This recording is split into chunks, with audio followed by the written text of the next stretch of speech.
Lagi. Oo. Ito para pang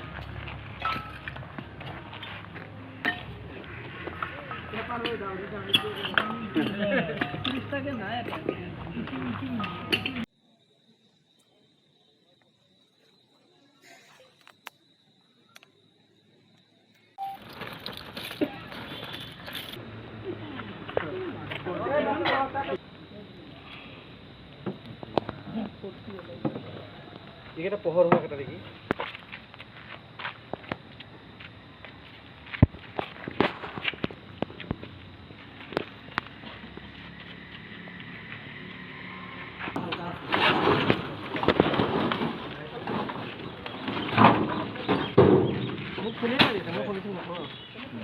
যোৱা 6 তাৰিখে দৰঙা মেলাৰ শুকানজুলি ফায়াৰিং ৰেঞ্জত এটা দুৰ্ঘটনা হৈছিল য'ত ফায়াৰিং চলি থকা সময়ত গুলী অৱশিষ্ট বুটালিবলৈ গৈ এজন 14 বছৰীয়া কিশোৰ গুলী লাগি মৃত্যু হৈছিলে আৰু এই ঘটনা তদন্ত কৰা হৈছিলে আৰু বাক্সা জিলাৰ SP মহোদয় আৰু তামোলপুৰ SGP মহোদয়ৰ গাইডেন্সত আমি তদন্ত কৰিছিলোঁ আৰু তদন্ত কালত আমি দেখা পাইছিলোঁ যে এই গুলীৰ অৱশিষ্টবোৰ গুলী বাৰুদৰ অৱশিষ্টবোৰ কিছুমান বেপাৰীয়ে কিনি পেলাই এই কণ ল'ৰা ছোৱালীবোৰক ঘূৰাই সেই পইচাৰ লোভতে তাতে গৈছিলে জীৱনৰ মানে প্ৰাণৰ ভাবনেকে মৃত্যু হৈছিলে চ' আমি সেই বস্তুটো বন্ধ কৰাৰ কাৰণে আমি অভিযান চলাইছিলোঁ আৰু দু জেগাত আমি অভিযান চলাই প্ৰায় 151টা TPT চেল 84 mm চেল 5টা আৰু প্ৰায় 200 কেজিৰ গুলী বাৰুদৰ অৱশিষ্ট আমি জব্দ কৰিবলৈ সক্ষম।